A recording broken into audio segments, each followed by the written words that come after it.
സ്നേഹം നിറഞ്ഞവരെ, നമ്മുടെ ഇടവക മധ്യസ്ഥനായ വിശുദ്ധ ഫ്രാൻസിസ് സേവ്യറിൻ്റെ തിരുനാൾ ദിവസമായ ഇന്ന് മുഖ്യ കാർമ്മികത്വം വഹിച്ച് നമുക്ക് വേണ്ടി പ്രാർത്ഥിക്കുന്നത് നമുക്കെല്ലാവർക്കും സുപരിചിതനും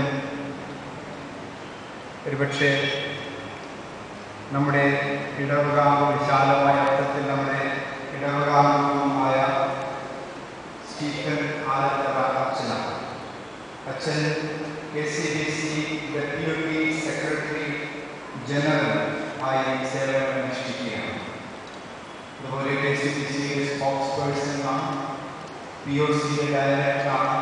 അങ്ങനെ വിവിധ തസ്തികകളിൽ നിശ്ചലമായ സേവനം അച്ഛൻ നടത്തിക്കൊണ്ടിരിക്കുകയാണ്. കേരളത്തിലെ 3 റീത്തുകളിലെയും മെത്രാൻ സമിതിക്ക് വേണ്ടി സംസാരിക്കുന്നത് സ്റ്റീഫൻ അച്ഛനാണ്. മാധ്യമങ്ങളിലെയും മറ്റും സഭയുമായി ബന്ധപ്പെട്ട വിവിധ വിഷയങ്ങളെക്കുറിച്ച് അച്ഛൻ വളരെ വൈദഗ്ധ്യത്തോടുകൂടെ സംസാരിക്കുന്നത് നമ്മൾ പലപ്പോഴും കേട്ടിട്ടുണ്ട്. അച്ഛൻ ഈ തിരക്ക് പിടിച്ച സമയത്ത് തൻ്റെ ഔദ്യോഗിക ദൗത്യ നിർവഹണത്തിൻ്റെ തിരക്കിനിടയ്ക്ക് ഇവിടെ വന്ന് നമുക്ക് വേണ്ടി ബലിയർപ്പിച്ച് പ്രാർത്ഥിച്ചതിന് ഇടവകയുടെ പേരിൽ ഏറ്റവും സ്നേഹത്തോടുകൂടെ നന്ദി അറിയിക്കുകയാണ്. അതുപോലെ ഇന്ന് വളരെ സരസമായി എന്നാൽ അർത്ഥഗർഭമായി നമ്മോട് വചനം പങ്കുവച്ചത് ചിറ്റൂർ ക്യാമ്പ് അസിസ്റ്റന്റ് ഡയറക്ടർ ആയ ഫാദർ വിനോദ് മുളവരിക്കലാണ്.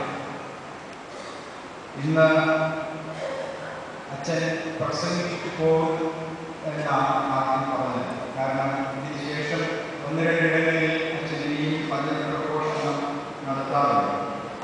പക്ഷേ പിന്നീട് കുർബാനയിൽ സംബന്ധിക്കാം എന്ന് സമ്മതിച്ചു. ഇന്ന് നമ്മോടൊപ്പം ബലിയർപ്പിച്ച് പ്രാർത്ഥിച്ചു, വചനം പങ്കുവച്ചു. അച്ഛൻ ഏറ്റവും സ്നേഹത്തോടുകൂടെ നന്ദി അറിയിക്കുകയാണ്. അതുപോലെ തന്നെ നമുക്ക് സഹകാർമ്മികരായി നമ്മുടെ പ്രിയപ്പെട്ട ജോസഫ് അച്ഛനുണ്ട്, മാത്യു അച്ഛനുണ്ട്.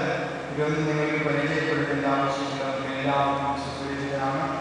എപ്പോഴും സഹായിക്കുന്ന രീതിയിലാണ് അവരെ ഇടവകയുടെ പേരിൽ നന്ദിയോടുകൂടെ ഓർക്കുന്നത്. നമുക്ക് ഈ തിരുനാൾ ആഘോഷമായി നടത്താൻ സാധിച്ചത് നമ്മുടെ പ്രസിഡന്റുമാരുടെ എല്ലാം സഹകരണത്തോടും പ്രാർത്ഥനയോടുകൂടെയാണ്. 72 യുവജനങ്ങളാണ് ഈ വർഷം നമ്മുടെ ഈ തിരുനാൾ ഏറ്റെടുത്ത് നടത്താനായി മുന്നോട്ട് വന്നത്. ഈ തിരുനാളിൻ്റെ ആരംഭ